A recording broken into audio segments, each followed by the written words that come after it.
as we're getting started and just waiting for folks, anyone want to share any wins from the week? Any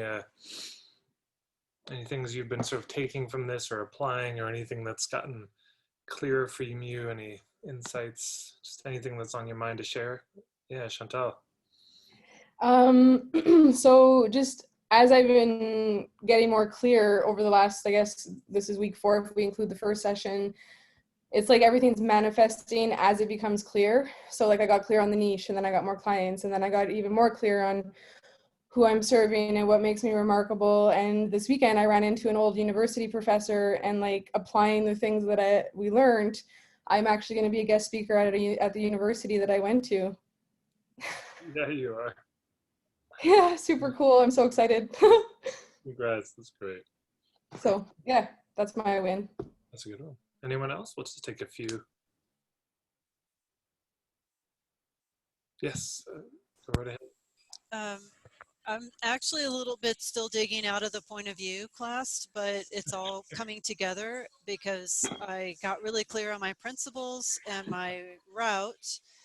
And now I'm positioned to work on my signature speech, which I know we're going to need to be sending out here momentarily to our hubs. And I don't think I need to add too much more remarkability to what I'm doing, but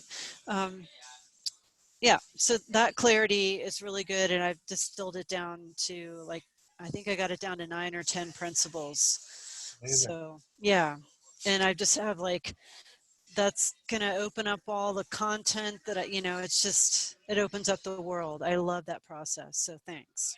You're welcome. All right, one more.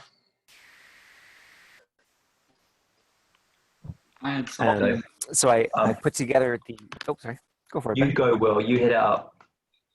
Okay. I put together my 101 presentation, and I had some amazing support from people in the group. Thank you so much. And I have two of my current and who have me in their groups as a guest speaker on that. In their Facebook groups next week on Wednesday and Thursday. So those will be my first kick at the can of this new 101 presentation. And yeah, I'm excited. Amazing. And Ben, let's hear from you too. Again, it's to build on what the other guys have said, it's all coming together quite nicely. And even though I feel like my niche is coming together, I'm now really super excited and trying to pull lots of different things together. And I'd forgotten actually about the speaking thing. My girlfriend mentioned there's a yoga studio to go and talk maybe there. But of course she said, why don't you go and do this? And I was like, what the fuck? And you got to start somewhere. And yeah, I'm terrified really. So next it's about doing that 101. And trying to think, what the hell would I fill 30 to 45 minutes with? So yeah, it's good. And also something remarkable came up as well. Quite a few things came up in the remarkable bit, which has been really nice. So that's good. Yeah, I mean, what would you fill the time with? You probably wouldn't struggle, is my guess. But you can even just aim for 20 minutes, and then you open it up to Q&A, and that's usually where a lot of the best stuff comes out, anyways. Most people, I think, do better in Q&A than they do with a canned presentation, or the people who really have the chops do anyway. So you can always just say, look, I'm going to talk for 20 minutes. I'd love to take your questions. That may also then give you ideas for what to put in the content next time. Yeah. Okay. So here's the first thing, and I'm going to put this in the chat, and I'll invite everyone to put it in the Facebook group, but let's just do it in the chat here. And here's the question, actually, just to recap. First week, we talked about business model. Second week, we talked about word of mouth marketing. Yeah, how do you make it remarkable, make it easy, make it worthwhile to share? So this week, we're going into the warm level. So we talked about sort of business model, and we talked about the hot level. Now we're going to the warm level. We're focusing on how do you work with your existing clients as a warm thing? Yeah, warm doesn't just mean I mean, I say this in the workshops just because it's easy. It doesn't just mean a new hub who you've never met. Of course, the first place to start is your existing clients. They're already warm to you. There's already a relationship there. And so another word for this, of course, is referrals and referral systems. And I'm so excited about this. I spent most of the morning working on this. You'll notice on my YouTube channel, there's no playlist for this. There's no playlist around referral stuff. I don't talk about it in my workshops. So this is just, it comes up from time to time sporadically, but I think this may be the first time I'm sort of pulling it all together to share. So I'm really excited because today, I know the first one, business model, I mean, it's practical, but not in the short term, how to get client sense. Word of mouth marketing, of course, has some overarching implications, but this, I think you'll find gets very nuts and bolts. You're gonna get a lot of real examples, and hopefully at the end of this call, you'll have some specific systems or tactics you can implement that can make you more money, get you more clients. So first question is this, I'll put this in the chat. It says, share below, what have you done to bring in referrals, and what have you seen other companies do to get referrals? So if there's something you've done successfully that's had people send you clients, you know, not a, by the way, just like, I just do good work and people send me, no, that's not a system. It's got to be something that you actually do, that you're engaged in. And if it's something that you saw, you know, there's a business you're familiar with. It's like, man, they did this thing to get me to send people and it worked really well. And I felt good about it. And my friends thanked me. Yeah. So let's take about 3 or 4 minutes and just type in your answers and let's see what we got. It's better to start, instead of theoretical and abstract, it's much better to start with our own experience of this. I'll be right back.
Good stuff, everyone.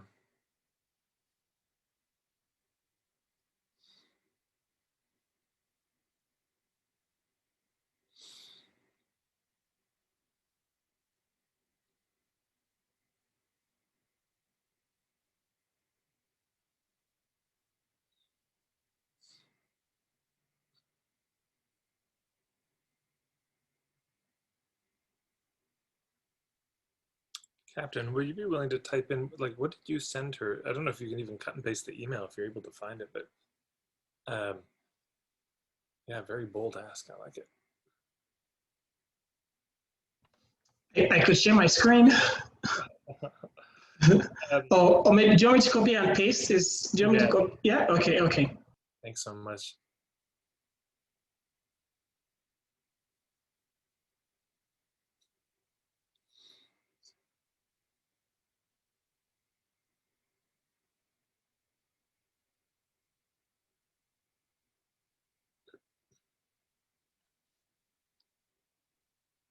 Yeah, and so I'll make the distinction. Something I'm seeing here is there's a number of things that you're reaching out to new hubs, which is great. And that's different than what we're talking about this week. This week, we're talking about your existing clients. Yeah, and getting them to refer people. Yeah, some of you all jump into next week. It's good. It's good. Okay. This is really, wow, there's a lot of stuff here. So I'm going to, okay, Captain, thanks so much. I'll leave this for you all here to look at. We won't go over it all right now because there's so much content for this call today, but no, you've got some other ideas there. Hopefully this is getting you thinking about it. All right. Does my face disappear when can you still see me? Yeah. Yeah, okay, good. I was looking at my Google Doc and I didn't want to vanish. Okay, so first we're going to talk about the overall principles and ideas, and then we'll pause and we'll take some questions if you have them, and then we'll go into the specific tactics and examples. Okay, so here are the big ideas. Number one is the importance of backend, meaning kind of what's the lifetime value of your clients. It's very easy to focus on the short term with your clients. You know, well, how much does it cost? I actually just had some new friends come over. They're opening a new yoga studio, the Fools. You know, of course it's a big deal and it's costing them more money than they thought. And they were really reticent about offering free classes to people because their financial structure is the teachers pay them for the studio and they keep all the profits. So if somebody comes to a class for free, they still have to pay the teacher basically. And I said, I understand you may have to pay, but if they come back even once, you've broken even. And if they come back multiple times. So I said, this is just worth testing. So my guess is if you do some tests by the end of the year, you'll wish you'd given out more free classes just to get people in the door. It's so expensive to get people in the first time. That's the biggest cost. Once they're there, it's warm. Yeah. So it's important to really be thinking about the lifetime value of clients. Whenever we're talking about any of these tactics with getting referrals, we want to be thinking not just about what do they spend in the first transaction, but what are they likely to spend on average conservatively over their lifetime with you once they become a client.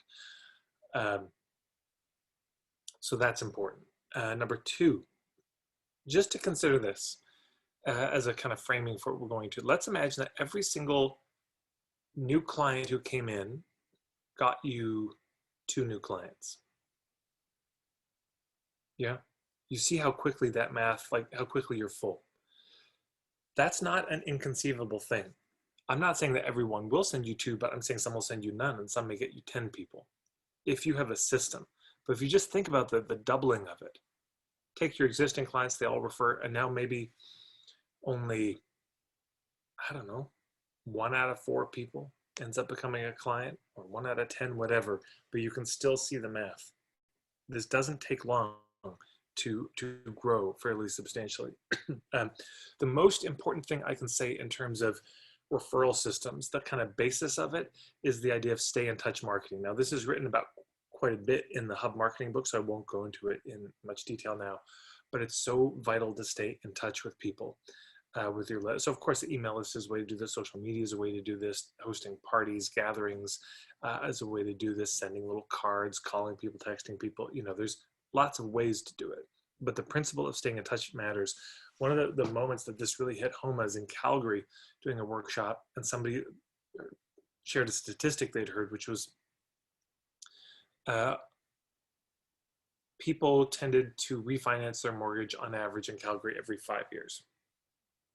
And yet only 2% of people went to the mortgage broker from 5 years ago. I mean, that should just stagger you all. Only 2%. It was just 5 years ago, but only 2% of people. So 98% of people went to a different mortgage broker. Why? I was just primarily the mortgage broker never stayed in touch. They did the deal and then moved on, and they never reached out. If I were a mortgage broker in Calgary, I knew that was on average every 5 years. Around year 4, I would just start being in touch more often. Yeah, just being in touch is the kind of the foundation. Staying in touch lays the groundwork for them referring business to you, because if they forget about you and move on in their life, of course, there's no way they're going to refer. I also want to make the distinction between referrals and word of mouth. Of course, they're kind of kin, you know, they're related to each other. But word of mouth is, it just often ends up being more passive. I know last week I talked about the difference between active and passive, but referral systems are very specific. They're very, we're structuring things, we're engineering things, we're thinking about things very specifically, where it's a little more directed. It's not just making it easy for them to spread the word, but it's engaging maybe in a very specific conversation with them about spreading the word.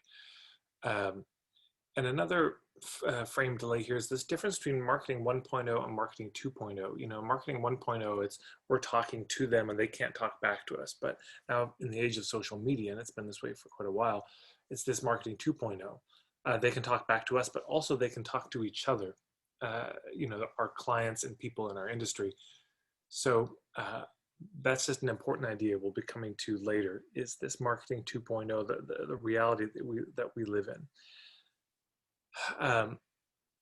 Number 6 is the difference between having systems for referrals and I'll do it when I remember. Yeah, those are not the same thing. And what we want to do today is actually create some systems. And then hopefully by then you pick at least one system and work it. Because one system that you use consistently will be much better than 10 systems that you know about and apply sporadically. And hopefully you'll see in some of the examples what that can look like. I mean, really, if you can get 5 systems, that's amazing. But just one that you use, you know, very consistently is a complete game changer financially. I just can't overstate how big a deal it is. Okay, so obviously for referrals, knowing who you're trying to reach, knowing the target market, the ideal client is really key. This is vital. This is also foundational to whether they're going to spread the word. You know, just imagine the difference. Like, so I hope you liked working with me. If you know someone else who might like working with me, might think I'm great, charming, like my beard, my jokes, my witty sense of humor. You know, like this is not, you see what I'm saying? It just becomes so broad. Hey, if you know people who just need healing work, is different than do you know somebody who suffers from migraines? That second one is so much easier for people to refer on. So if you have no sense of who you're trying to reach, it kind of just hamstrings all of your efforts. Everything you do will be 10 times, 100 times harder. But when the niche is there, it's the groundwork is now laid for everything we're about to talk about.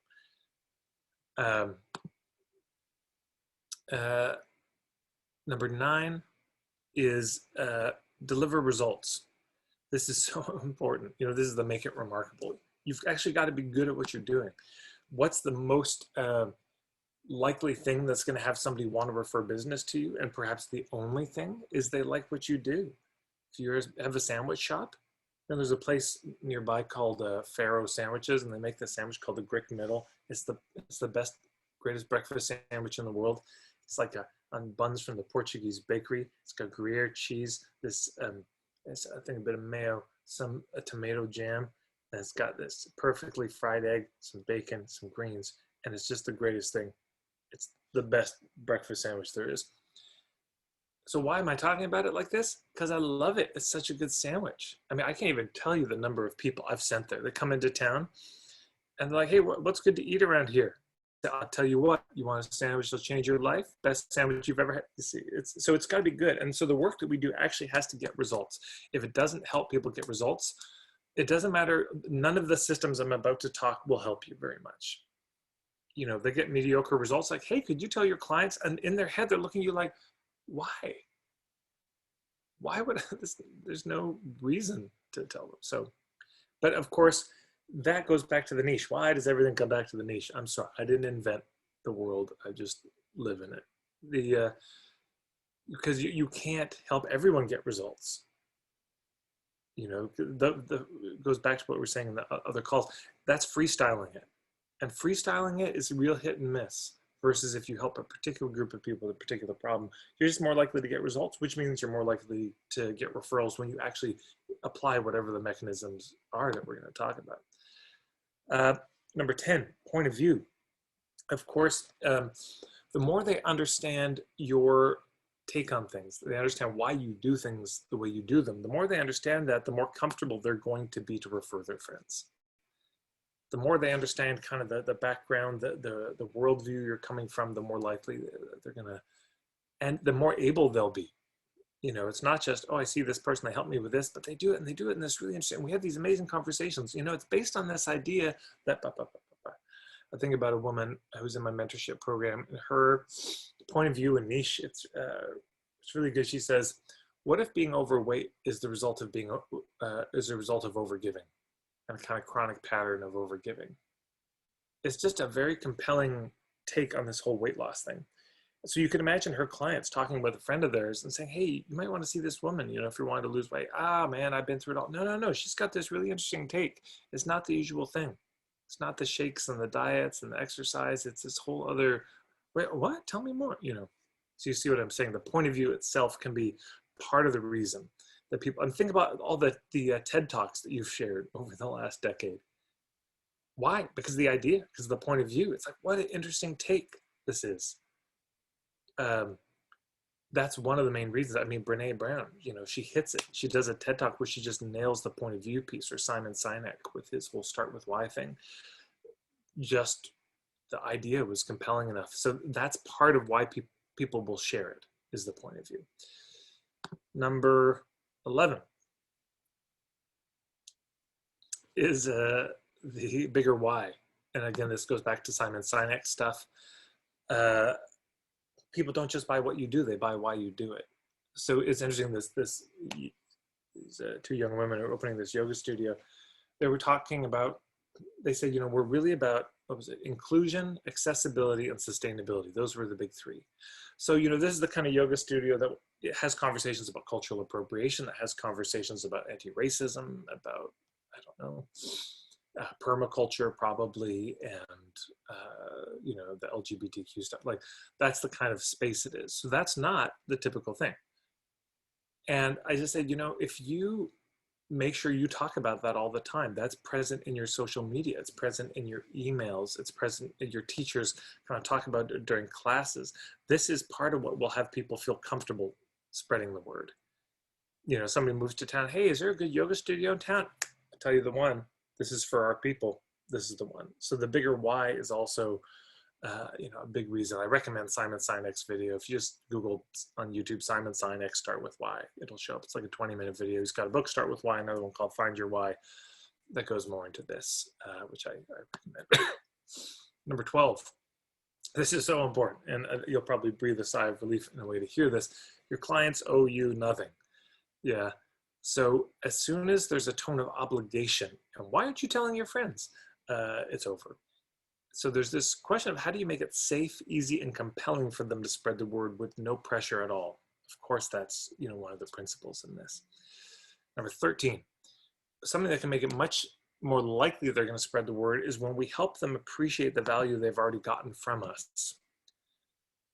You kind of help them get what they got. So, if you're a financial planner, you could, at the end of the year, like one financial planner sat down and said, here's how much money we've made this year. Or, that you didn't lose, that you would have lost. Here's the increase. Here's the return you've gotten on these investments. If you help them with back pain, you can, the kind of before and after snapshot, the clearer a before and after you give them, the more they're going to appreciate it. I remember when I took Latin in grade 10. And at the beginning of the year, the teacher had us read a page in a textbook, and he said, you'll be able to read this easily by the end of the year. And I looked at it, I was like, oh, you funny. You real funny. And by the end of the year, he said, let's go to that page. And of course, we'd all utterly forgotten that we'd ever seen that. But actually that page was incredibly easy to read. We'd already finished the textbook and it was like halfway through. So we all just sat and read it really easily, and it was amazing. It suddenly, like, you see what I'm saying? It landed. Oh, whoa. So this is important. You know, in my mentorship program, I could honestly be better at this, of because people come with a certain homepage, and we help them. Usually one of the things we do is help them rewrite their homepage. And it'd be, I'm just, so do as I say, not as I do. I've been too lazy about this and haven't worked out the system. But you see what I'm saying? If I could say, here's the homepage you had before, here's the homepage you have now. Do you see the difference? Holy shit. That's very compelling. And a friend of mine had back pain, you know, and if you can get people to, you get that snapshot before, you know, what is it like for you? What are the things you can't do right now that you want to be able to do? And then a year later, so can you do these things? Yeah, I can do all those easy, because you couldn't when you came in. Oh my God, that's right. In any way you can, to help them appreciate and see the value that they've received, to be tracking it, to be paying attention to it, to make sure that it doesn't slip through the cracks, but that it really registers upon them what's happened as a result of working with you. That, you know, because even if they get a lot of value, but they don't get what they got, they don't appreciate what they've received, they don't understand what they were, you know, on the receiving end of, they're not going to be as enthusiastic to spread the word, because they're like, well, yeah, it was okay, versus, wait a minute, right, I could only walk 1 block when I first came to see this person, and now I can walk a mile. Now there's more reason for them to talk about it. And it's just to say that it's amazing how easily and quickly we get used to things, you know. It's you feel better, and suddenly you forget you didn't feel so good. So it's good to have the reminders of how bad you felt. You know, the story of every hangover. I'll never do that again, ever. 2 weeks later, that seems like a great idea. Okay, number 14. It's good to just empathize and reassure people that people do thank them when they get referred. You know, it's like, look, I know this can be awkward, and you know, when clients do refer people to me, their friends usually thank them a lot for this. You know, if that's true, it's just good to reassure, because of course people feel awkward about telling their friends about it. It's like, look, ultimately they thank me, and they'll thank you. It's you know, it's not, you know, and to reassure them that you'll take good care of their people.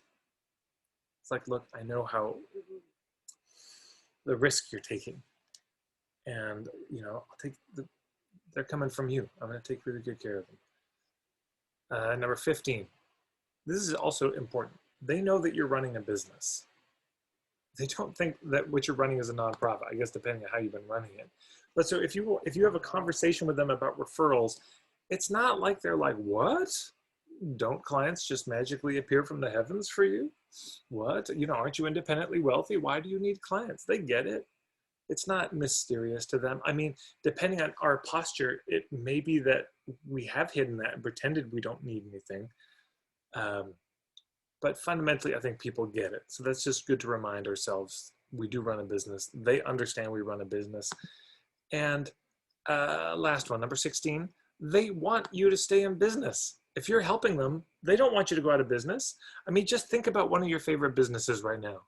And this could be a coach, a practitioner. Like, imagine if I went out of business. I hope at least some of you would be upset. But hopefully you don't want me to go out of business. You know, it's like, what, Tad went up? But no, I really liked working with him. Or your favorite restaurant. I mean, how devastating is it when, you know, your favorite bar or restaurant goes under? And you think, if I'd known, I would have sent more people. Oh my God, I would have gone there. Wow, shit, I should have gone there more often. And now I'm kicking myself. That little organic grocery store that you love that went under, you get it. They want you to stay in business, just like you want those businesses to stay in business. If you're doing your job, they want you to stick around. So they have a vested interest in supporting you, which is why when businesses are really loved, and you've probably seen on Facebook a business, some retail business struggling, they put out a call, hey, we need help. And there's this huge response like, oh my God, yeah, totally, we'll show up. And it's just such a shameless ask. come spend money here. We need you to spend money. Okay. And people do. So this is not a unheard of thing or something that we've never seen. Okay, so those are the 16 kind of framing ideas. So let me just pause. Are there any questions, reflections you have at this point before we get into the nitty gritty? Just a real quick, it reminds me of some of the movies, some of my favorite movies that have been made, like the Firefly. You know, Firefly got made, or actually the last season of Sense8 got made because they said, oh, sorry guys, we can't do it, we got canceled. And then the fan base came out just en masse and said, no, you have to make this. And so we got our finale, and it was epic. Amazing. Yeah, and just my little sort of social status cred. I did improv with Nathan Fillion for a year while he was Oh, cool. So I'm cool. Nice. Yeah. Okay. Any other thoughts, reflections? I have a quick question. Ted, were you meaning to screen share your list? Okay. No, definitely not. Okay. Yeah, I was going to ask if there's any way, I'm a much better visual learner than auditory learner. If there's a way to have this posted in the Facebook group or something written down, that would be super helpful. I have never met a more demanding group in my life. Proud of it. I can post it in the group. You know, it's like, you can probably copy and paste it in the chat right here too, and we can all make our own document. I can't. It's too big. Okay. I mean, I could break it up. Okay, it's in the Facebook group. Thank you. You're welcome. This next one, I don't know if the format is going to work as well for that. So take notes real good. Okay, any other questions on this before we move ahead? I just wanted to add a real quick comment. Something that one of my mentors does. She does coaching, and before she even starts, she says, "Just make a 5-minute video of yourself talking about your problem." And then at the end, she says, "Rewatch that video." And then I'm like, "Oh my god, I completely forgot." So that was just a nice practical way of one of those steps you mentioned. That's gold. That's gold. I'm just going to make a note of that. Yeah, exactly. That kind of thing, very helpful. Because people forget. Don't kid yourself at how quickly we just get over it and forget that it was ever a problem. Almost immediately. Yeah. Okay, any other questions?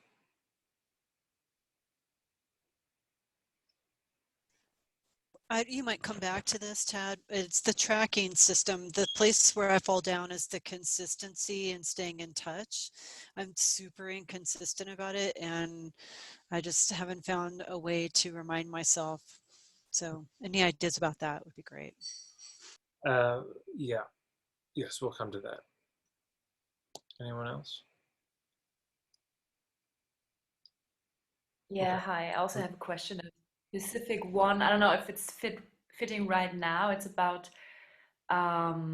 like getting back to an old client and ask her what she has accomplished with me, what she can remember, and then also, starting with referrals. But I feel also terrible about it. I don't know. I have some, like bodily feeling like I'm not feeling comfortable with it, and I really want to change it, but I realize I still have I feel like I don't know, I'm not comfortable. It's like you haven't been in touch with this client for a while, and then reaching out of the blue, and they just feel, yeah, okay, that should feel uncomfortable. Yeah, so you're on track. You're not off track. You're on track. That discomfort is appropriate. Yeah, it's like 4 months. Yeah. Okay. Well, I mean, here's the thing I'd say is, I had a colleague reach out to me, and she was like, "Hey, Tad, hey, it's been a long time. I'd love to have a phone call and catch up." And I wrote back and I said, "Oh, hey, good to hear from you. You got something you're promoting?" As a matter of fact, I do, but I was also thinking it'd be good to... So that didn't feel great. It's like, no. You were reaching out because you want me to be an affiliate for your thing. That's why you're reaching out. You're not reaching out to catch up with me. This isn't that you care about me so much, because if you did, you would have called me outside of this window of leading up to the promotion. So yeah, it can feel bad. It can feel real slimy to people, real icky of like, oh, suddenly I hear from them. So I would just say, if you feel uncomfortable, the thing is, find a way to approach it that feels good, instead of trying to get yourself to feel good about something that's genuinely inherently uncomfortable. And there probably is a way to do it. Maybe some of the ideas we'll go into may speak to that. But one of the ways to do it is, if you're feeling comfortable, you can just meditate on it. You just sit with it and just like what's the best way to approach them that would feel really good and genuine? And you just sit with it. And if nothing comes, don't do it. But something may come. You know, you may be able to thread the needle. You find your way to it. And it could just be like, it's like, hey there, it's been a while. And I feel a little strange writing you, but I was just in this marketing class and we were talking about testimonials, and I'm realizing I don't have very many. And I remember working with you, that some really good stuff seemed to come out of that. And I know this is 4 months down the road, and so no pressure to even, respond. But I'm just wondering if you'd be open to that. Again, no pressure. I'm sure you're really busy. It can be just. Oh, this feels good. Yeah. So much of this is about taking the pressure out of it. I mean, that little phraseology I did may just sound random, but the no pressure, hey, I'm sure you're busy, you've got a lot on the go, I know this is out of the blue, just acknowledging the strangeness of it, acknowledging and explicitly saying that there's no pressure at all. Because in these things, there's often so much like the feeling of obligation or pressure, and also it's good to just be upfront about what the hell we're in touch with, because there's no shame in it. There's no shame in asking for a testimonial. There's no shame in marketing our business. We just feel ashamed of it.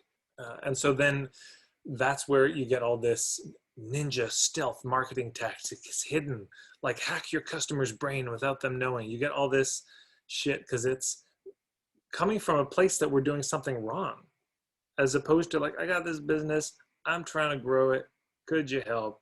Thank you very much. It's, it's just, we can be very candid.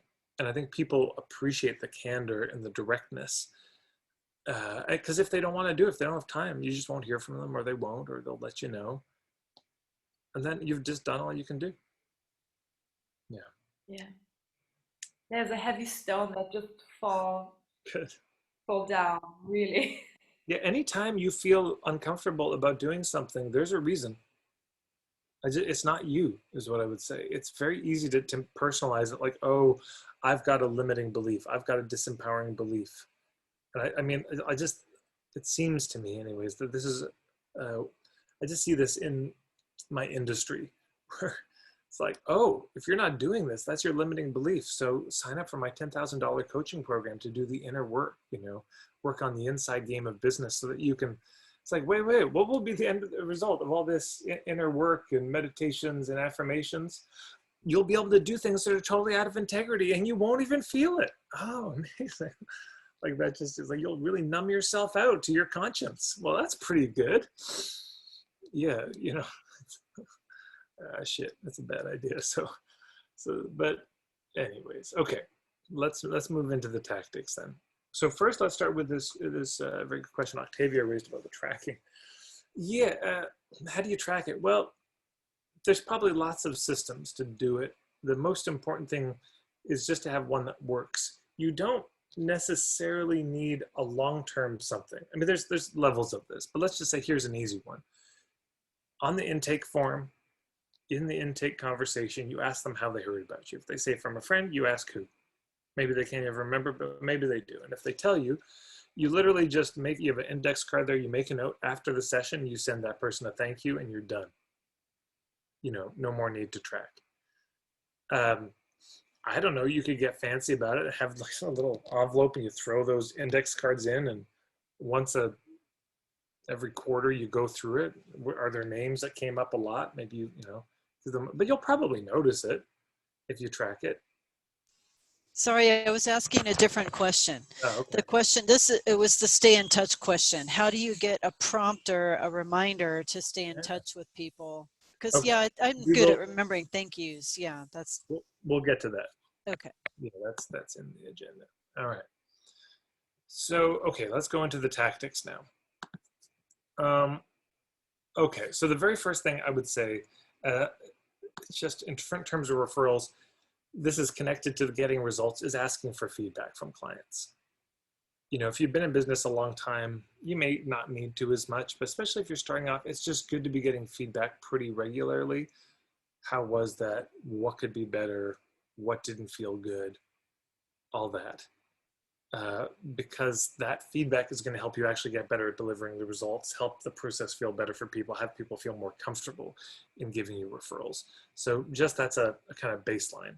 If you're not sure, if you're a little like, I don't know how good this is, you can ask.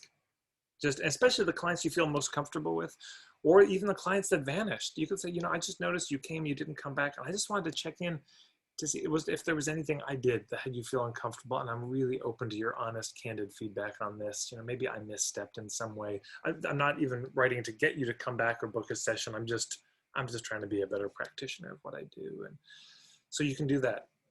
It's just very helpful. So that's number one. Number two. Did anyone really fast what Tad just said? I go to like, oh, I can't type that fast. That was awesome. I'll come back. Okay, we got a recording. You're all covered. I hate it when practitioners ask me that question. Do you? Yeah. What question specifically? Like if I'm seeing a therapist and they ask me to like fill out the how did I do? Like it makes me really uncomfortable. And why? So because most therapists I see I have some criticism about. You do? I don't like a lot of them.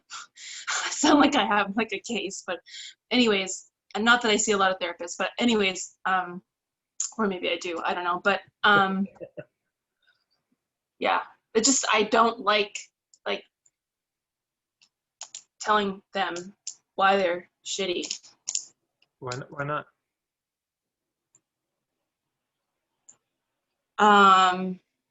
Because it makes me feel like I'm like above them or think like they're below me or something. I'm hungry.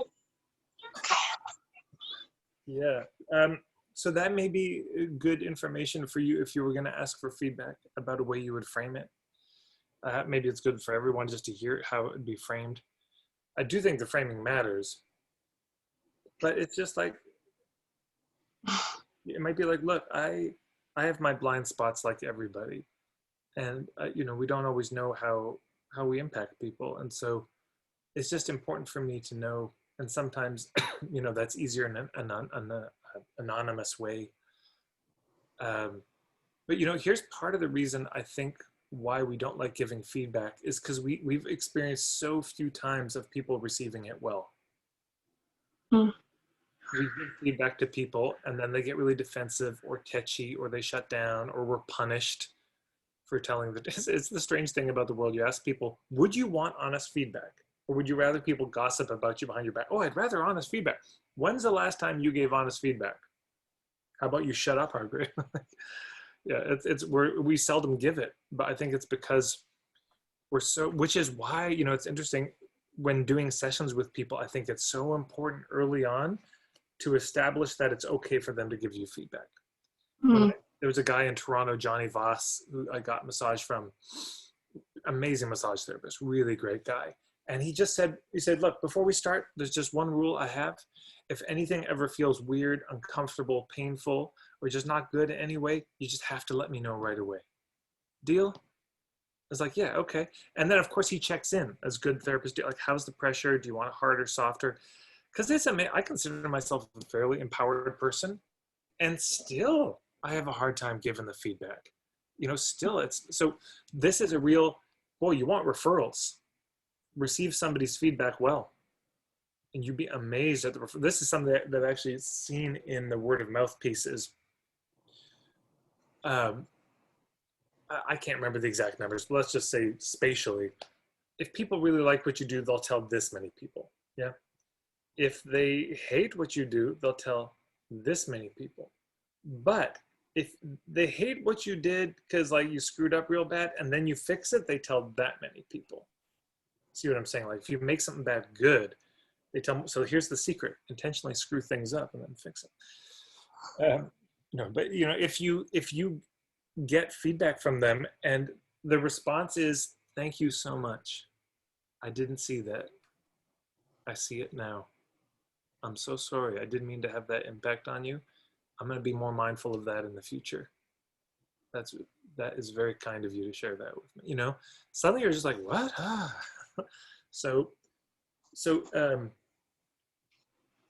just to know that it's not that people are generally, I think, in this exact same place as you. They're very reticent to share feedback.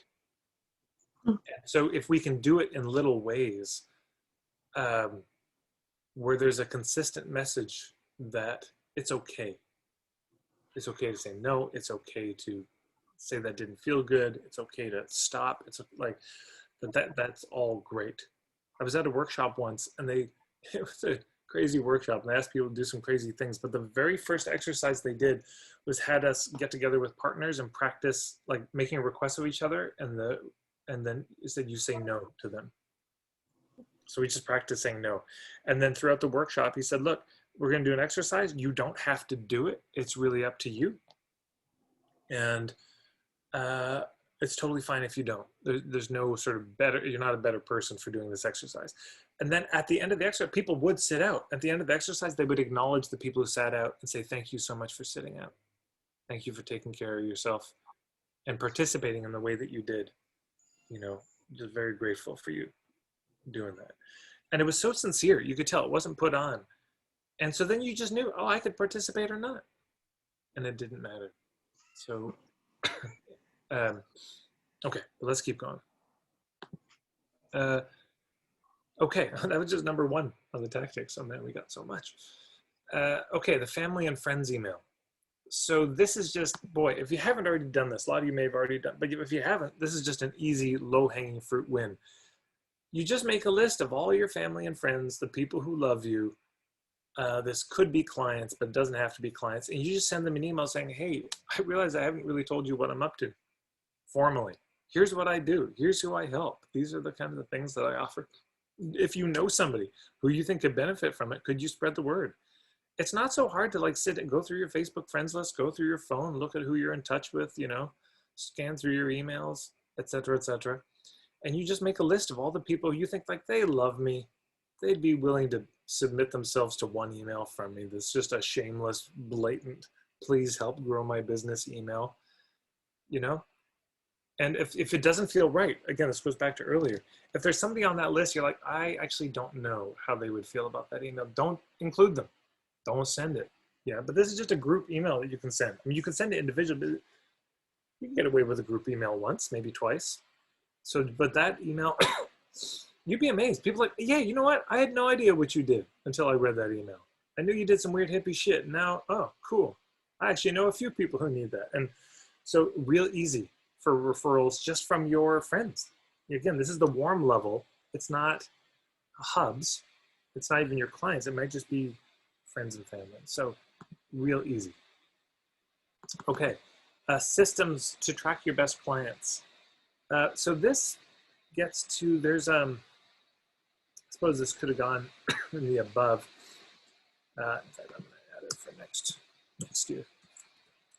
There's the 80-20 rule. 80% of your clients are going to come from 20% of your clients in terms of referrals. There's 20% of your clients that you love the most, that you resonate with the most, 20% of your clients who will send you the most business. So I think these are the ones, and the ones that you're also like, man, I want more clients like them. That's not going to be everybody. Though ideally, over time, you get more and more of those people. And sure, if 100% of them you were all equally thrilled about, perfect. But let's just imagine, as this case is now, there's 20% that you're like, I just wish every one of my clients was like them. And then there's lots of systems you could use, but really, you could just get one of those old little Rolodex things, like a little index card thing, write their name on it, put it in alphabetical order, or by birthday, however you want to do it.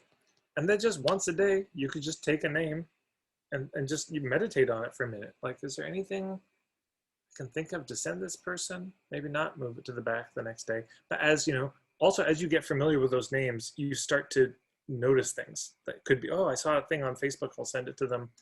So in terms of staying in touch more directly with your best clients, it can be just that simple. Like, it doesn't have to be a fancy system. Hell, it could just be a piece of paper on your wall with a list of their names, and every once in a while you just sit and look at it. You know, when you get a new client you really love, add them to it. When a client pisses you off, they get cut. Like, it can be real easy. But just something that keeps your mind, keeps them top of mind. Like, if we want them to be making referrals to us, what we're saying is we want to be more top of mind for them. We want them to be thinking about us more in situations where we would be useful. But the other side is true. Our best clients should probably be more top of mind for us. So, you know, pick a low tech, it could be a spreadsheet, but will you look at it? I mean, maybe if you will, great. Whatever system is going to work for you, do that system. Whatever's going to be easiest. But again, this starts with just going through your whole client roster and getting real honest with yourself. Okay, who do I like best? Who are the favorites? Who are the ones that seem to, you know, support my business the most? Who are the greatest delight to me in working with?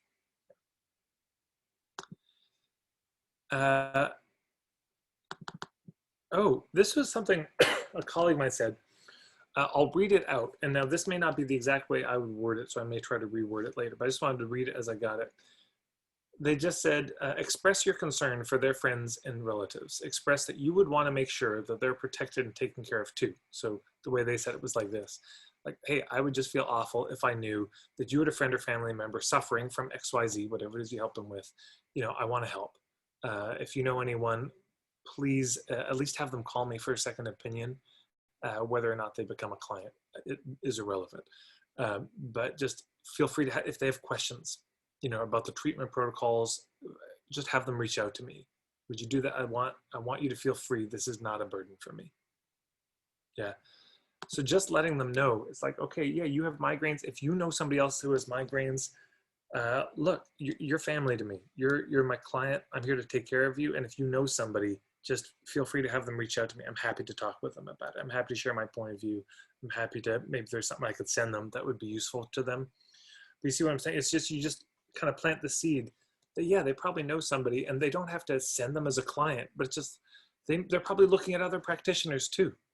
They're probably looking at different ways to handle this. And I'm happy to talk with them. Not a pitch, not a try to get them to become a client. They're your friend. I'd be happy to be useful to them. If I've got the time, if I'm available, I'm happy to do it. So I just think that's a nice thing to say to a client, to let them know. It's like, oh yeah, maybe I do know somebody. Yeah, well, okay, I'll have them give you a call. Perfect, that sounds great. And then of course, it reminds me of what was just lifted up, is now if that person calls and you suddenly turn it into a real formal discovery session, and then you pitch them hard at the end, you see what's happened. That person will never, ever send one of their friends again.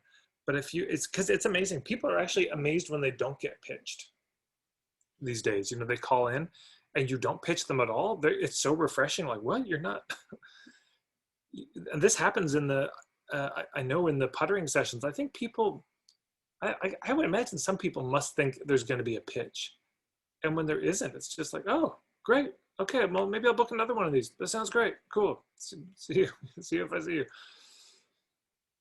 So if their friend calls in and you're just really helpful to their friends, a number of things have happened. Number one, they're delighted that they weren't strong-armed into something or sold or ambushed. Number two, they'll probably tell their friend like, hey, thank you so much for like connecting me with Octavia. She was so great. Oh my God, it was really helpful. I don't think, I'm going to work with her, but that was really useful. And thank you so much. You see what I'm saying? And then that client comes back to you. It's like, thank you so much for talking to my grandma.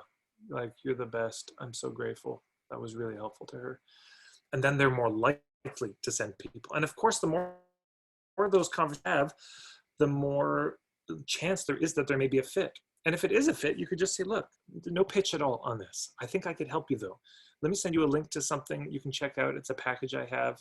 You know, I'd be also happy if you just want to come in for, you know, a one-time session, or whatever your kind of business model suggests. So I'd be happy to, and really no pressure. No, you know, I may not be the best person to help you. So you can see how like this kind of core philosophy of going for the truth, a visit, a fit versus going for the sale it just keeps on showing up, you know, and it keeps on being useful. Okay. Oh yeah. So this kind of came up a little bit earlier, but also tracking where people heard about you from. This is really important because you just may be amazed, like, oh, this person is referring a lot of people. I had no idea. So just having some system for that, very helpful. And again, whatever is going to be easiest for you, just have it be that. It could be you just write it on their own, on their intake form on the back. You just keep track of when they refer somebody, you add a name there. And then when you're working with them, you look at the intake form, like, shit, they refer a lot of people. Hey, thanks for sending so much business. You're amazing. And this is also a phraseology I got from a colleague of mine, Tom St. Louis, and I'll give you a link to a recording of a conversation I had with him after this call. But he worked with law firms, and the way they would say it, it was like, thank you, but they would also just tell their clients, like, you're amazing. You take care of your friends. Like when they would refer somebody, it's like, you're incredible.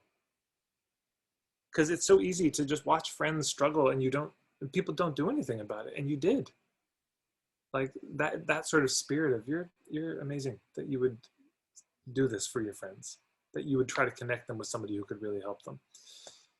Yeah, but acknowledging people, it's so important, because if people refer you business and you never acknowledge that they referred you the business, they will stop referring you business. If they really love you, they'll keep going a little further. But if you referred somebody business and you know they become a client, you never hear, there's a part of you, that petty human part, that's like, the fuck. So that goes back to last week, the making it worthwhile, yeah, acknowledging. So I won't belabor that, but that's important.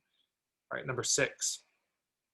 This is, so I'm saving some of the best ones for last, but this is, it might feel like a fit for some of you. You could hold a referral generating contest where there's a substantial prize where you say, look, I'm trying to grow my client list, so I'm having a contest. Whoever sends the most, clients or the most people, however you're measuring it, they do a one-on-one session or they come to a workshop, or is going to get a prize. This is just my shameless self-promotion and blatant bribery to get you to spread the word. And, winner gets a sweet prize. And it's just, it can be fun. It doesn't have to be, you see what I'm saying? If it's just lighthearted and it doesn't have to be so heavy.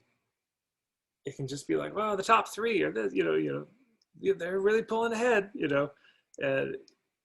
like there's a way to do these kind of leaderboards they do, which isn't pushy. It's just fun. It's like, we're doing this outrageous contest. Who's in? All right, thanks everyone. So it's something you could do just as a fun way. And you acknowledge all the people who's like, and thanks to everyone who spread the word, who sent your friends and family to this workshop, to this one-on-one session, to this group program that we did, to this event that we held. Just real grateful for all your support, and hopefully everybody wins from this. So that's a tactic. Okay, social media. Let's talk about this. This is very connected to the referrals, though it's not a specific referral mechanism. There are some ways it plays in fairly directly.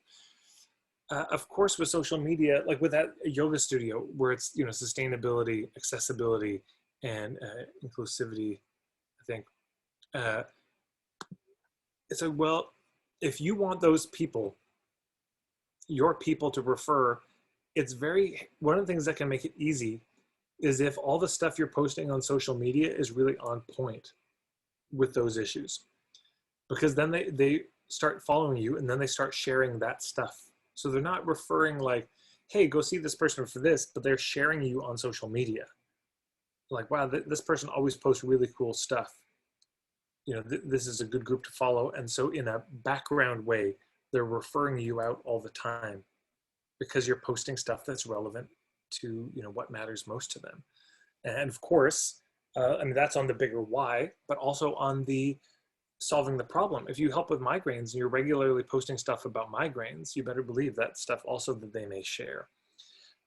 So there's that in terms of social media, making sure that you're sharing stuff that your people would want to share. Like what's the kind of thing that my ideal clients would totally share, and make sure you're putting that, finding and sharing that stuff. This definitely gives them, this is kind of the word of mouth and making it easy level, for them to spread the word. And with social media, there are the 3 C's. You can create content, you can curate it, or you can create conversations. Yeah, so create, curate, conversations. Creating stuff is you create your own meme, you record videos, you write something up. Curating is you find cool stuff that you think they would like. And conversations are you engage conversations with them. And again, when you post cool stuff on social media, what happens is they may share it. They may also tag their friends in it. And you just become more and more known for all those things in the platform. Who you are, the problems you solve, the results you offer, the bigger why, the point of view. But also with social media, just a little quick tactic is if you give people pre-written stuff to share, I highly recommend putting in a unique hashtag into whatever it is, the cut and paste swipe material you give them. So for my day-long workshop, when I'd give them the swipe copy, hey, if you could spread the word, it just has hashtag MFH101. I'm pretty sure nobody else is using that, so you're going to want to check if it's being used by anyone else. But then what happens is I can actually search that hashtag on Facebook and I can see who's shared it up. I can see who's posted, even if they didn't tell me, and then I can like it, I can thank them, I can make a comment, which will boost it in the rankings. But also just like, hey, you're amazing, thank you so much for spreading the word. Yeah, so it's just a little thing, but on the acknowledging people for spreading the word when they do, a little bit of gold there. Okay.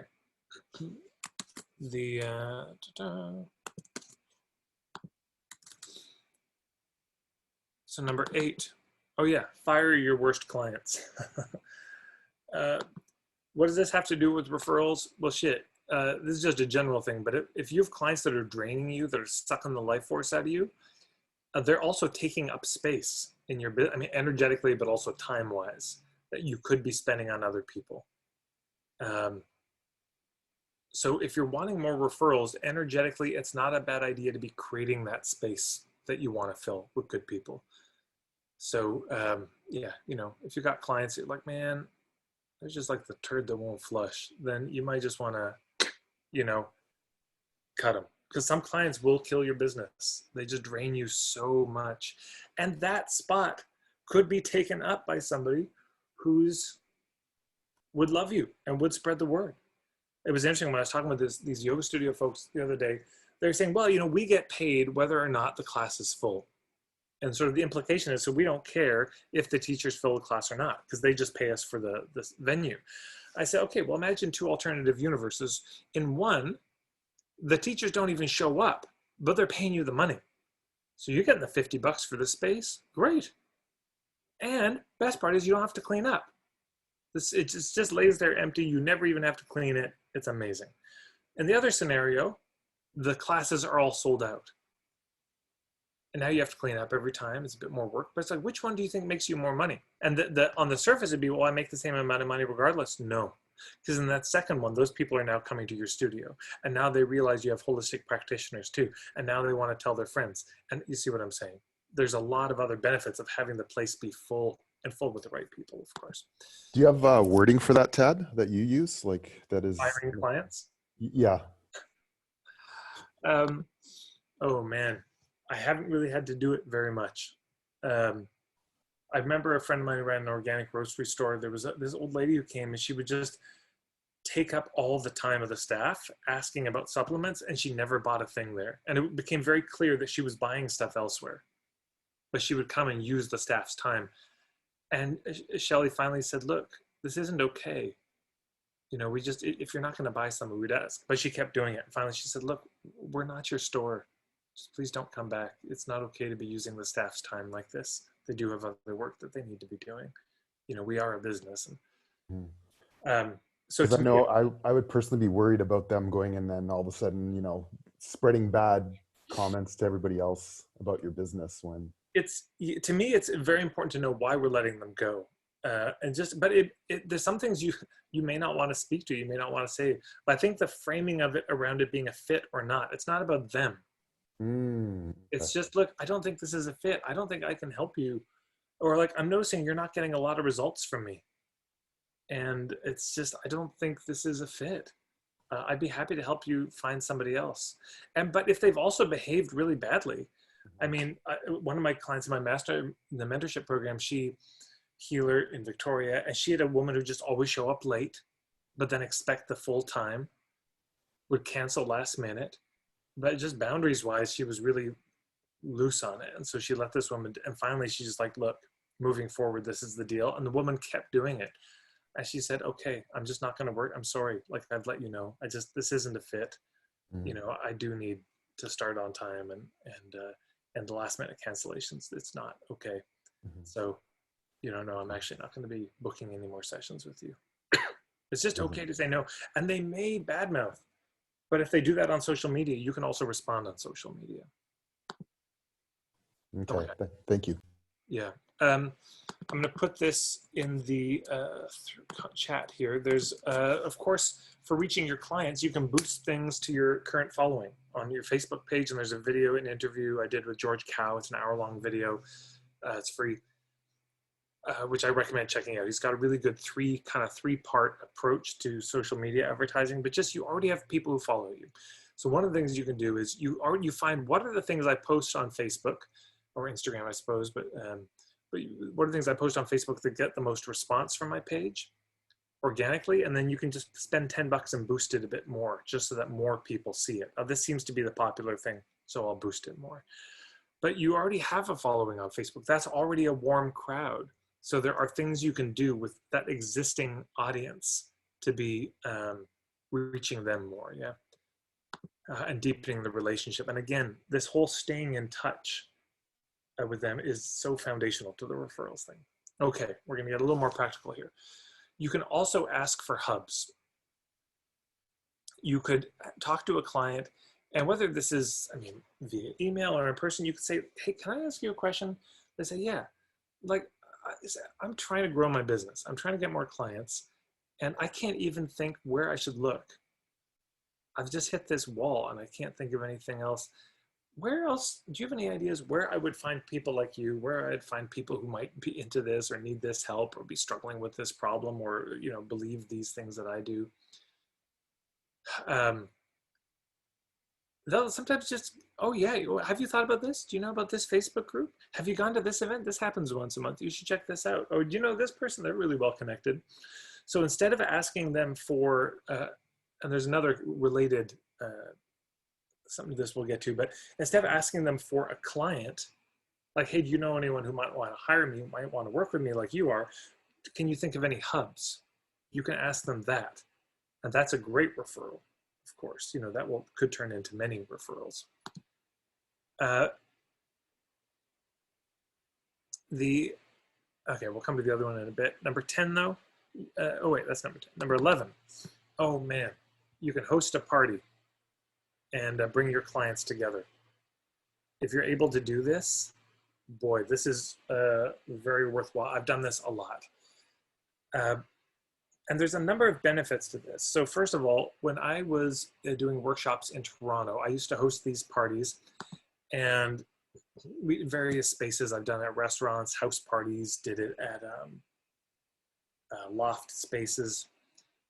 And I would invite the people from the workshop that I was doing that weekend and say, hey, come to this party. But I would also reach out to some of my favorite past clients and invite them. So that's a way of staying in touch, yeah? Keeping that relationship going. And then we'd invite hubs too. I'd invite local hubs who I thought might be good connections. But hosting a party is really great. This restaurant in town, Nourish, it was a superfood elixir bar place, and they did a big relaunch, rebrand. And they reached out to me and said, hey, Tad, we're doing this relaunch. We're having a soft open. We're testing out the new menu. Would you come? And free food and drinks on us. You know, eat and drink as much as you want and bring a date. And I'll tell you what, that had me talk them up a lot more in the next while, because I knew I'd made them thousands of dollars by sending them people. I'd sent them so much business over the years, and the fact that they acknowledge it, the customer appreciation stuff pays off. This is why it's very helpful to keep track of that 20% of your clients, because you can acknowledge them in these ways. And hosting a party is just such a, there's so many benefits. The White Dog Cafe in Philadelphia, this woman, Judy Wicks, ran it. And she, you know, it was like local food, organic, fair trade. They were some of the pioneers in this stuff. And Judy's tagline, or she often says, yeah, I use good food to lure innocent customers into social activism. And she'd have these parties, like a harvest party, but then she would invite her favorite customers to come, and also the farmers whose food they were, and so they would get to meet each other. I hope you see the beauty of this, how many things happen here. You know, farmers feel more connected to the restaurant. The clients feel more connected to the restaurant. You know, there's more of these relationships and friendships to build. And then, of course, if the party, if they're allowed to invite people, they invite people who may never gone to the restaurant for a meal, but they go for a party and like, oh my God, I have to come back and have a meal here. Yes, you do, definitely. We'll see you later. You know, so there's that. And then my friend Tom St. Louis, and I'll send you this recording where he talks about this more in depth, but he worked with law firms who had like plateaued in the number of referrals they were getting. They weren't getting any more referrals and they thought they'd maxed out. So Tom said, well, then let's just have basically a customer appreciation party. How to do it virtually, I don't know if you can do parties virtually. Somebody may have a genius idea on this, but I don't see it. Yeah. But he would do this customer appreciation thing where they would invite their clients, their best clients, and they would give awards, like little tchotchke, like here's like a pen, here's, because you know, just legally you can't be bribing clients for law firms in the States. You can't be giving them money, but they would just give them like a little blue ribbon. It's like, so this client, you know, you've sent us so many people, and you know, we decided the award you get is the best this, or the, you know, most likely to this, or whatever it was. And they would just, but it was a fun evening. But they also got to give speeches and just like really acknowledge people, and tell them how grateful they were for the business. And then after that, the referrals went up just through the acknowledgement. All of a sudden they were getting more referrals. So it may seem like an indirect, like, oh, this isn't a tactic to get referrals. No, I'm saying it is. Acknowledging the people who've given you referrals is the way that you get more referrals from them. Yeah, the thanking them at parties are just such a great way to do it. And, you know, then you can feed people and have a good time. Another possibility, and this gets back to that marketing 2.0 thing, is you could host a club or a meetup of some kind. There was a clothing shop, and they had the Tuesday night dressmakers club. And every second Tuesday or something, they had this room in the back, and they could just come in and use their machines and everything to make dresses. And so, of course, the clients loved this. Like, oh my God, we get to use all the machines. And they come, but it became a social thing. And she would provide some appies and drinks, and they would just hang out. And of course, someone usually come up, she could teach. So there'd be like a little impromptu lesson, like, okay, everyone, here's how you do this kind of stitch, or here's how you fix this, you know, mistake that we often make. And then, of course, they tell their friends, they bring their friends to this. And then when the friends were there, oh, I've never been to the shop before. And then they'd want to buy things at the shop.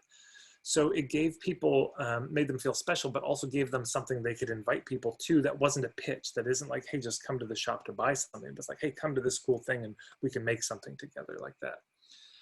So that's an example. But I think if you were a wine store, you know, you could have special things just for your best clients. Hey, we're having a wine tasting and we're breaking out the good stuff. So our staff are trying this, but we wanted to invite a few of our best clients to taste some of the good stuff with us. You know, feel free to bring a date, but you know, this is kind of by invite. You see what I'm saying? If you were somebody who went to that wine store, you feel good about that. You know, you'd feel real happy about that. Or it could be like, hey, we're having a dinner and it's on us, because we're going to do some wine pairing. So you're going to get a little bit of food and then a little bit of wine, and you know, we'll do that all night. And this is just our gift to you because you've been such a great client. You know, but like the morning running clubs, if you're a shoe store, well, that's an obvious thing. Yeah, we have a hiking club, we have a running club. Well, now you're getting your people together and you're building the community. And the more that you're in touch with them, the more you have that relationship, the more they're likely to talk about you and want to bring friends. And, you know, because this is how the word of mouth can happen, is they're just having dinner. It's like, oh man, I went for a run this morning. It's like, oh yeah, do you just do that? Where do you go for a run? Oh, there's this actually a shoe store and they have a running club. Oh yeah. And suddenly they're talking about your business. What else? There's that, you know, exercise in the cold. I can't remember what it's called. There's this club where people just exercise no matter what the temperature. It's -30 outside. They go outside and they exercise at -30. So if you did like the Wim Hof stuff, you know, this could be an example. So you see what I'm saying? It's like, well, I'm not doing the breath work and cold plunges with you, but it's related and it's a social thing and we can all do it together. And then again, it gives people a way to bring friends, this real low pressure.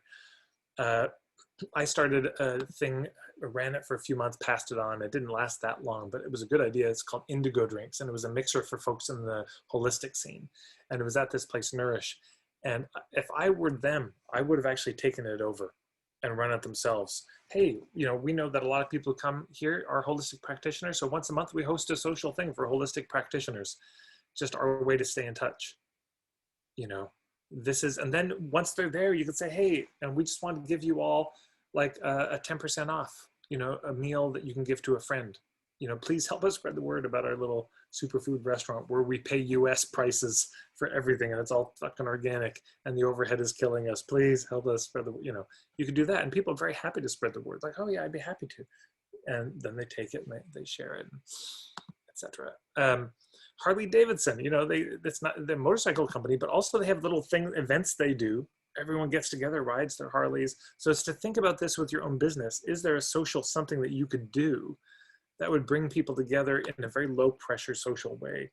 Red Bull, the terrible energy drink, they actually did a very smart marketing thing. They hosted a summit of DJs and they brought all these really big name DJs. And then they invited all the local DJs from clubs and just said, hey, we're getting, I don't know, Tiesto. He's not the best, whoever, but you know, we're getting some of the big name, and you get to come and hang out with them. It's like literally we're going to be in a gymnasium in a high school. So just bring a sleeping bag, bring a cot, but they're going to be workshopping and you're going to get to learn with them and party with them and hang out with them. So all these DJs from around the country were like, hell yes. And we're showing up. It cost them very little to do. Probably most of it was to pay those DJs to show up. Cost them very little to do, but they built this relationship with the DJs. Yeah. So yeah, if you're a yoga studio, you could host social events. You could have a Facebook group for your clients. You know, but it's like, this isn't just it's not framing as this Facebook group for my clients, but like, look, we all are passionate about these things. So here's a group just for us.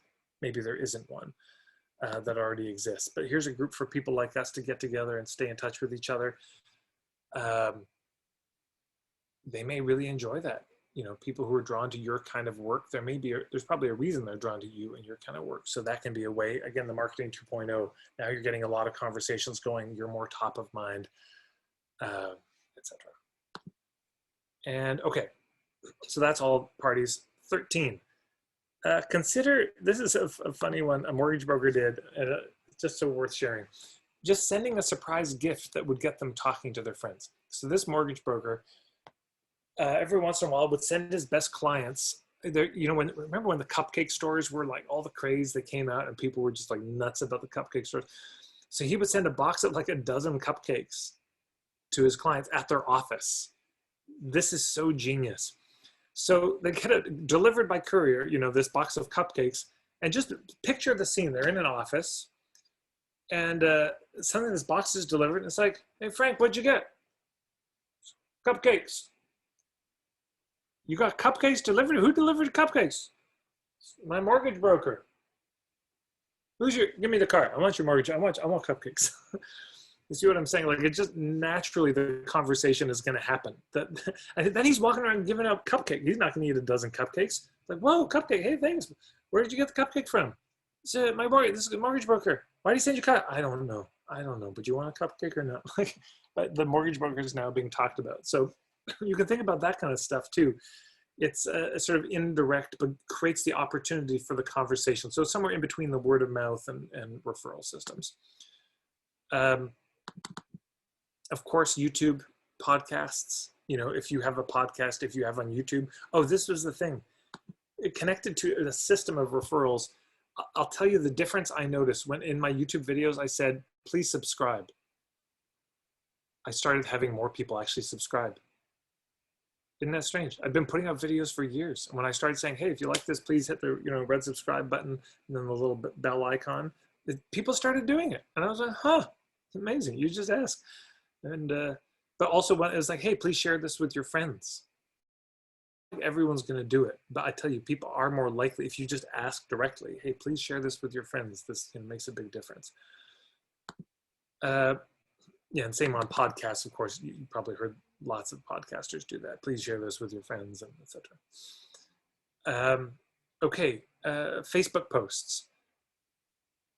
This is something that it's just a real simple way of getting referrals that won't seem on the surface like a referral system, but it is. When I will go to Toronto, first of all, on Facebook, I've got friends list set up, so I have all my Toronto people in a list. You know, as I add friends who are from Toronto, I add them there. So when I'm in Toronto, I post as a, you know, here's the little meme and here's the blurb with the link to sign up. I'm like, hey, Toronto, I'm doing a workshop coming up on September 26th. Really excited about it. Please tag your friends. But I would then tag everyone I know in Toronto in the comments below. And sometimes that's like 75 people I'm tagging. But when I tag them, I'm saying, could you tag people? That's why I'm tagging you. It's like, hey, just tagging you in case there's somebody you know who this might, I'm not tagging them to come. And boy, if you tag enough people, suddenly they're tagging people. And you know, and now it's getting to be more of an active thread. And as it's more of an active thread, Facebook is showing it more because it's more active. And you can get quite a bit going. Just like one post where you tag all the people you know and ask them to tag people, and then they're tagging people. That's called a referral. Yeah, and suddenly you're getting more more traction. Yeah, and so you can say, hey, share it, tag people. I like the tagging because the tagging is just so easy. They just like at done. Yeah, and some people don't want to share things, or they think, oh, if I share it, I'd have to write a description, and the tagging is just real simple. So there's a little simple tactic. Oh, yeah, case studies, creating case studies of your clients. So we heard the, like do the 5-minute before video, like, hey, tell us, how is it for you right now? We'll watch this at the end of the process. But doing the before and after case studies, I just added this in the last, I don't know, maybe it was 3 or 4 months ago to my mentorship sales letter. If you go to marketingforhippies.com/mentorship, you'll see about halfway through, there's a ton of case studies. And, you know, I could probably be more robust about them. I may beef them up over time, but basically it's like, this is what the person came with, and here's what we ended up with. Here's a link to their homepage. Here's a link to their sales page. Check it out. The Verge Permaculture in Calgary, they did a really brilliant thing where they had $10,000 and they spent it on videos. But instead of promo videos like, hey, here's how great we are as Verge Permaculture, they said, hey, here's 10 of our grads, and here's the amazing work they're doing. Like, they took the stuff we taught, and here's what they're doing. So if you can do case studies, this person came to me with this problem, and especially if they're willing to put a testimonial, if they're willing to be public with it, which depending on your business, they won't be, but you can do anonymous versions of this. But if they're willing to, they're also probably going to share it. Like, hey, I was working with this person and they just did this case study on me, and I'm really excited and proud of the work we did, and I wanted to share this up, you know, and please check out this person's work because they're really great. So that's another way of giving them a mechanism of spreading the word, you know, on social media, generally in a word of mouth way, but they may also tag certain people they think it might be relevant to, or send it privately. It gives them an excuse, a reason to reach out. And then of course, testimonials. You could just ask for a testimonial and then say, would you be willing to share that on social media? You know, once they've written it, like, wow, this is a real generous testimony. Would you be willing to put this on social media and tag a few people who you think this might be? No pressure, but that would be huge if you could. Oh, sure, yeah, no problem. And most people, if they got good stuff out of working with you, they're probably happy to. Of course, I think we talked about this last week, number 18 here, just random rewards. Like, hey, you've been such a good customer. Your money's no good here today. Thanks for coming in. Every once in a while, the just surprise, like, I've been tracking it. I've been noticing. I see how much you talk about what I do. A bunch of people have come from you. So today's free. Or here's a little bonus on top of today. Like, hey, would you like another half hour of this massage? It's on the house. If you got time, I'd be happy to.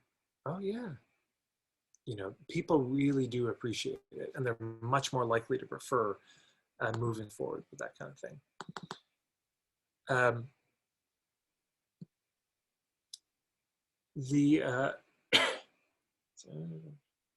Oh, this is one I heard, and I kind of like it as a premise, is you might create something. You say, look, I've got something. I don't want to put this out publicly. I don't even want to email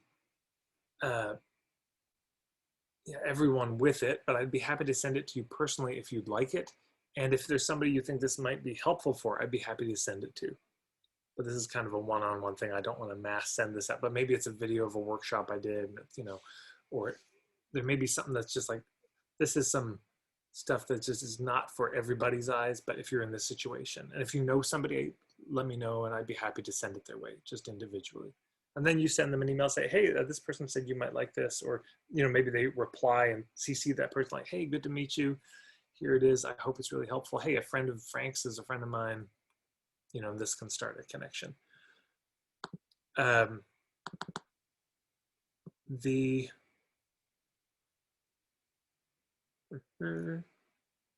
Skip that one.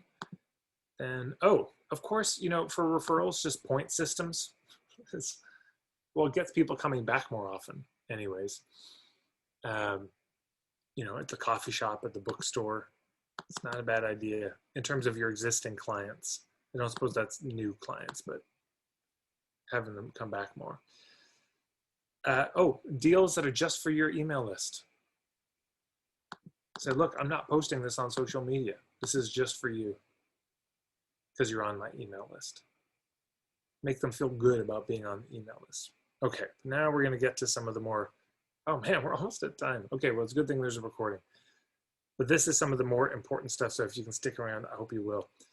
Asking for referrals directly.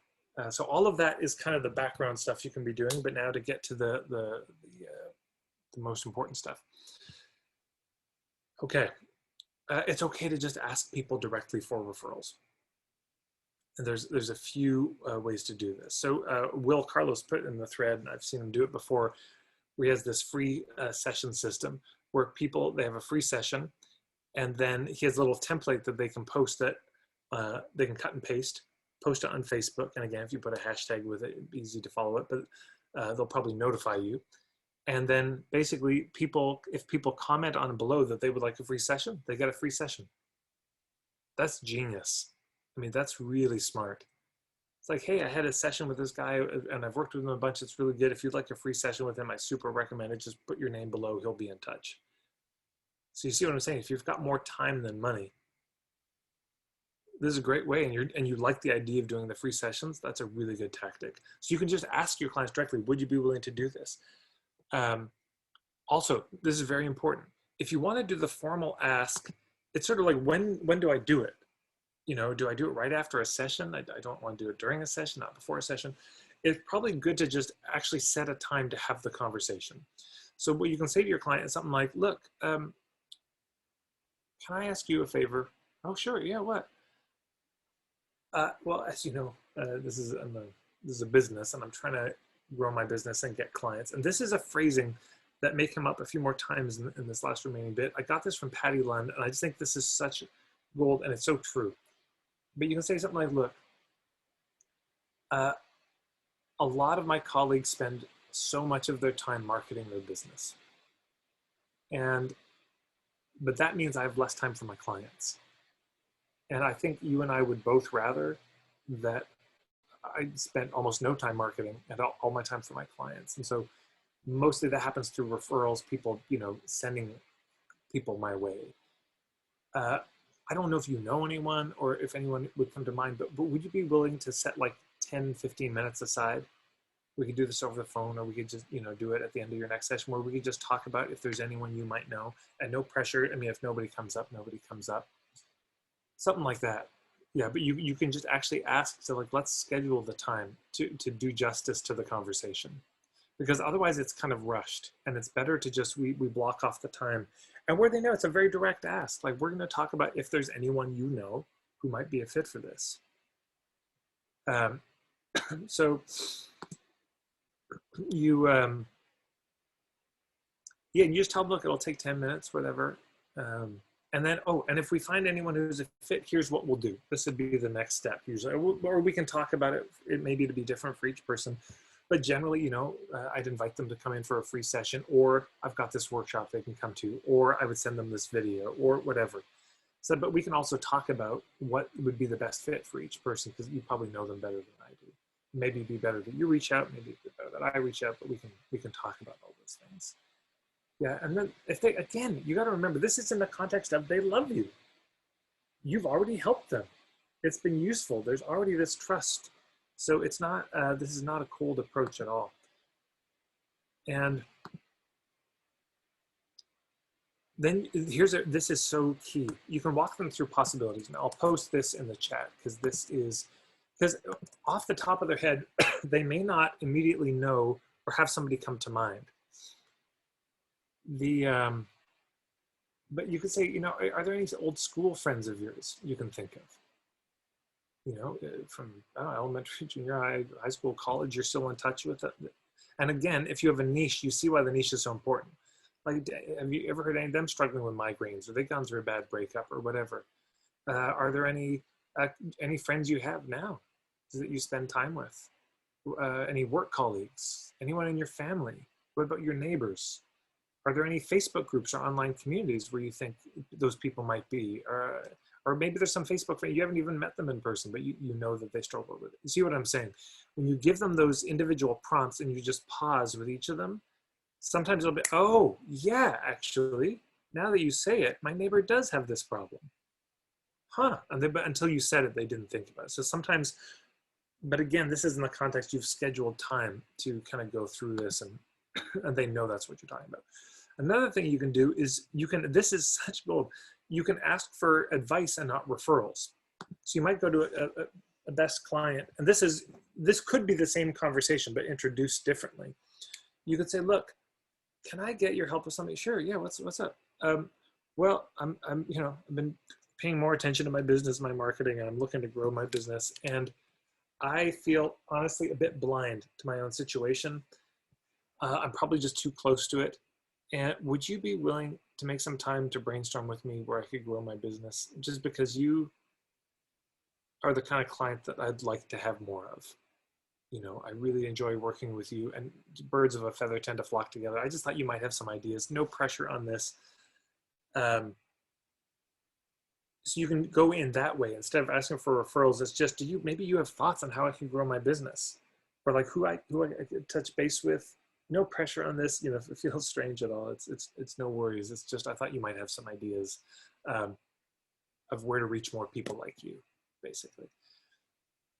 And in that way, then they start, oh yeah, there's a Facebook group, and you know, have you ever been to this event? Oh man, lots of good people are at that event. And you know, this person, they're really connected in the scene. You should talk to them. So you can do it that way as well. And then, oh, you know, another idea related to this is you can do what's called a charrette. So in the design world, a charrette is where you, let's say you were building an eco-village and you're trying to figure out the water systems. Well, you could have a day where you get a bunch of experts together and you just focus on that. So you could do this with invite some of your clients to it. It could just be with your clients. Say, look, I'm getting a bunch of clients together who, God bless them, want to support me. And it's just going to be like 2 hours. I'll feed you. And we're just going to be brainstorming ways I could grow this business, because I don't want to spend my time marketing. I'm tired of spending my time marketing and hustling on that. I'd rather set up systems where I get more clients like you, and it's just easy. And you might have some thoughts. So if you'd be open to joining on that, I'd be so grateful. Now, again, you're not going to, this is so important for you to check in with yourself of do you feel comfortable asking them this? Because if you don't ask them. If it doesn't feel like a fit, don't ask them. But there may be clients that you're like, they would totally do this. They'd be all over this. They'd be stoked to help me in this way. Remember, they want you to stay in business. Yeah, they have a vested interest in you sticking around. Okay, and then there's also, you can consider out-of-the-box system sources of referrals, and we're almost there. We've only got a couple left, and I'm saving the best for last. So there are maybe vendors who you buy from, your own customers, of course, but what about your employees? If you have employees, they could be sources of referrals. Your colleagues, of course, too. It's a bit of hub marketing. Your competitors, potentially. If you have a different niche than they do, if you work in a different way, they may be sources of referrals too. Again, it's kind of moving to next week with the hubs, but your friends, your neighbors, relations, your family, you know, your current prospects, unconverted former prospects, fellow members of churches, associates, etc. I won't read through the whole thing. But you see what I'm saying? It's very easy to get stuck in a limited sense of where you can be asking for referrals. But there's lots that are not necessarily inside the box. And then connected to that, if you want referrals, really good to give them a gift that they can pass on. Now, an invitation to a party, that's a gift they can pass on. But also, I think I mentioned it, the 90 clients in 90 days. Last time, Eric Brown, you can find it on Amazon, 60 clients in 60 days. It's called, 60 clients, 60 days, Eric Brown. And the basic tactic is this. Instead of giving people business cards, you give people this, so you have like a certificate. It's a gift certificate for your business. This is a temporary driver's license, but, and then it would just say, hey, 30 minutes of free time, basically 30-minute massage, 30 minutes coaching, 30 minutes or whatever. And then it expires in 2 weeks. So you can fill in the date. And then you give this to people. And you can, so you see what I'm saying? This is a great way for referrals. You can give this to your clients. And say, hey, would you pass this on to somebody? It's 30 minutes free, anyone who wants it. When they call in to book it or email to book it, you say, perfect, yeah, let's schedule that in. And if you'd like to upgrade to an hour, it's this much. If you'd like to upgrade to 90 minutes, it's this much. Almost everyone will upgrade. And ta-da, you're getting paid something for that, you know, for that session and being introduced to new people. So this idea of giving your clients something that they can pass on, very potent, very powerful. Or, you know, hey, anyone you refer gets 50% off their first session, or they get these videos for free, or they get this product, whatever it is. So giving your clients, instead of saying, I'll give you $50 for everyone you send, though you can do that too. I mean, does this work online? Yeah, totally. If it's a consultation, like, hey, I normally charge this much for an hour, but they can get half an hour for free. And if they want to upgrade to an hour, it'd be less than they'd normally pay for an hour. Yeah, absolutely. I mean, it's not a physical certificate at that point, but you could email a client and say, hey, just so you know, if you run into anyone who's struggling with this, you've got this that you can pass on, you know. And again, then it makes them look good as the client. They've got something good to pass on. They get more social credit, social status, you know, for this, because now they're a hookup of good things. And another example, there's a colleague of mine in Calgary, Tammy Johnston, has a business called The Financial Guides, and she did these day-long workshops. And yeah, hey, Captain Kids, good to see you, kid. And she did this day-long workshop called Financial Journeys. Now, first of all, it was a really good workshop. That's the most important thing. Like 70–80% of the people who went to the workshop wanted to hire her at the end of the workshop. So there's that.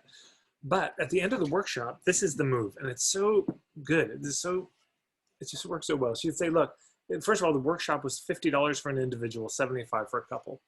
And at the end, she said, well, hey, I hope you liked the workshop. And if you did, and if you can think of a couple that you know that is struggling with their finances, I'd like to give you this. And she'd pass out, it would be a certificate for a free two spaces at the next workshop for free. Normally it'd be $75, but free with this certificate. And she gave them each 2, I think. And so so you see the difference. Instead of, oh, there's a bunch at the back, grab them, it's just you get 2. So there's something about the scarcity here that works, that the valuing it, where people would say, oh, who should I give this to? You know, and then at a certain point, almost everyone in her workshops came from those passes. That was almost everybody. But you see what I'm saying? 80% of them then want to be her clients. So it doesn't matter that they don't pay for the workshop. That's the front end. So she loses money on the front end. She pays for the venue and makes no money on the workshop. Yeah, then all these people want to become clients. And it gives them a mechanism to spread the word, because she did that workshop regularly. It was like once a month she would do it. And then it was built in. So then she gets 20 people to workshop. They all came for free, and she gives them the pass to get, and on and on and on. So there's that. Okay. And then here's the one I'll end on, and then, man, we went over time, but there was so much I wanted to tell you. There's a dentist in Australia named Paddy Lund, and his website is paddylund.com, I believe. This is a dentist in Australia, and he had the most, just check this out as his referral system. First of all, he's got a ton of stuff on his website. He's written a number of books. I highly recommend his work. But he would, when he thought it was really a fit with a client, that, okay, this client's going to stick around. I really like them. They like me. This is a good fit. He'd sit them down and say, look, here's the thing. I hate marketing. I don't want to spend any time marketing my business because every hour I spend doing that, I can't be working with clients. And again, the more time I spend marketing, the longer it will take for me to have a free space to see you. So I think, you know, we would both want that I'm not spending any time doing marketing.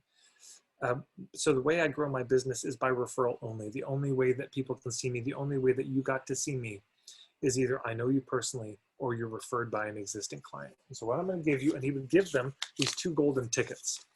They were literally like golden. And he said, each of these tickets is worth a space in my practice. You will only ever get 2. And the only thing I ask is that you give these to people of a similar caliber to yourself. And he would tell people, like, here's what I appreciate about you as a client. Like, that's what I'm looking for. You're only ever going to get 2. You're never ever going to be able to refer somebody to my practice outside of that. So, you know, just choose carefully. You feel the flip of this. Instead of the begging, can you please think of as many people as you want? This is a whole other way to do it. And people would just look at it sort of in awe because he was a very good dentist. He was, I mean, consistently, they were all like, you're the best dentist we've ever had and are ever likely to have in our life. And they'd be looking at this like, who do I give this to? So when they'd give it to them, they'd sit their friend down and say, look, listen up.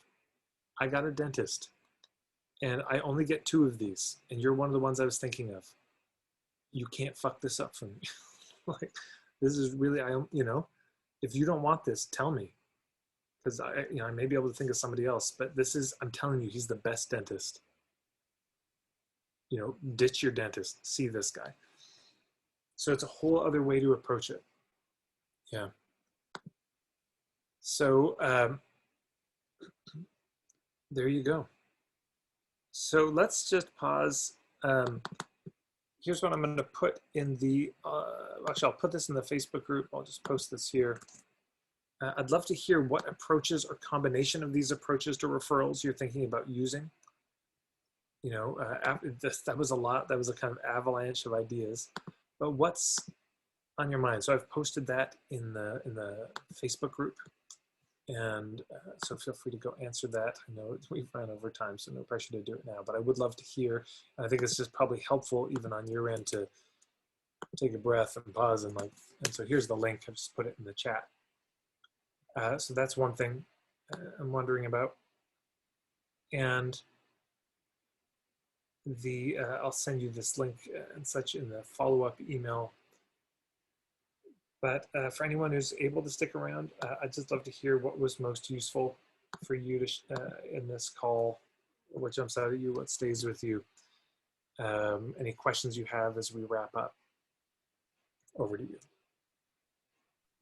For me, that last one is really powerful, that idea of just giving too, because you could do that electronically. You could have a little PDF file or something that is the ticket, and you have like a number on it so you can track it. Because that just feels so much better. I think when I've spoken to people, I've tried to make it lighthearted and be like, you know, if you know anyone, just, you know, tell them. And it's very, because I didn't want to tell someone, it just kind of turned it into a nothing. So they kind of received it as a nothing. But yeah, I think that's something I'm going to try and work in some way. You could even mail it to them. I mean, you could just put this in the mail, you know, and put it, it's like, part of this is you treating it with value too. So you send it in a beautiful envelope, beautifully done.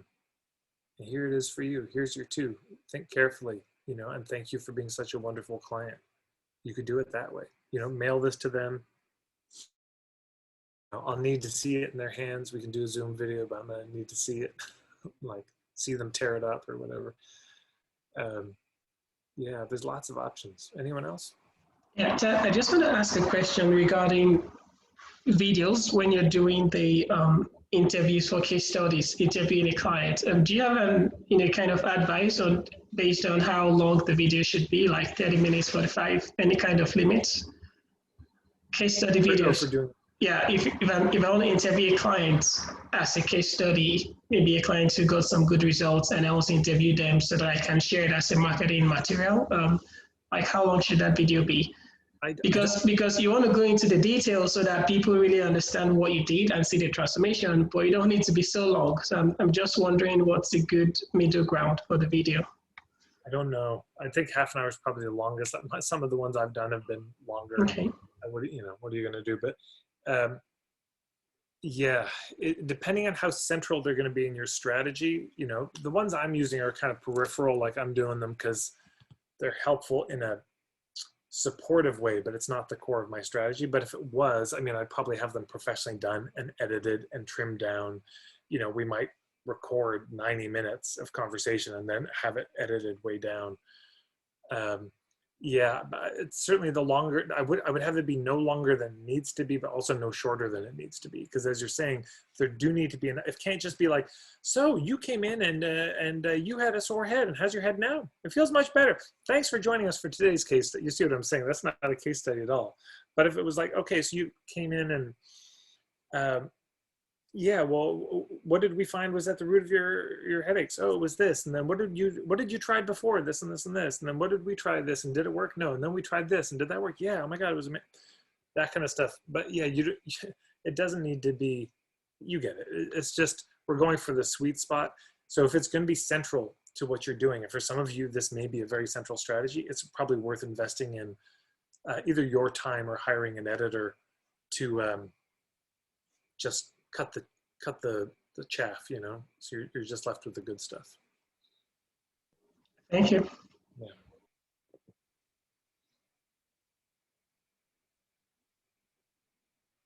Anyone else?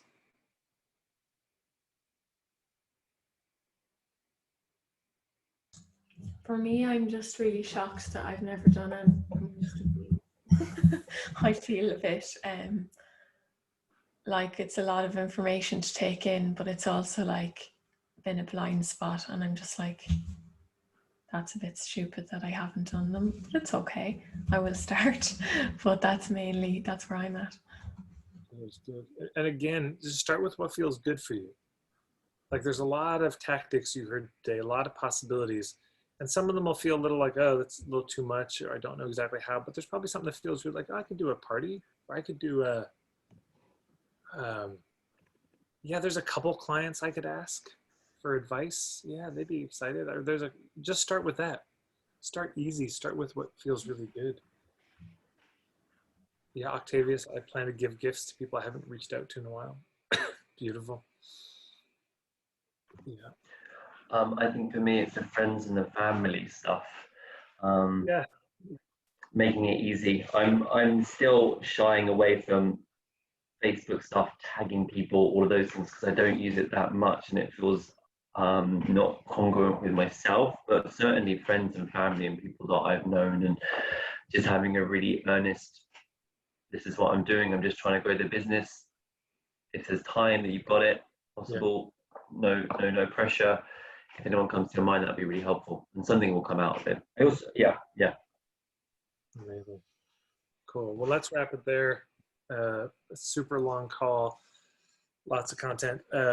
Next week, we're going to go into the other side of warm marketing, which is reaching out to hubs, which is sort of probably what you were thinking of with this hub marketing program. But how do you reach out to colleagues? How do you find where your clients already are, the ones who don't already have a relationship with you? And how do you find them and build that relationship? So that'll be next week. And of course, chock-a-block of content and examples of that. And we may be doing also some brainstorming for you around hubs for your particular niches and target market next week. Because a lot of the examples of this are already in the hub marketing book. So for next week, just know that that's most of the book. It's covered. But there you go. Okay, thanks everyone. Take care. We will see you next week. Thanks so much. Good night. Bye. All right. Thank you. Yes, next week. We'll see you next week. Bye.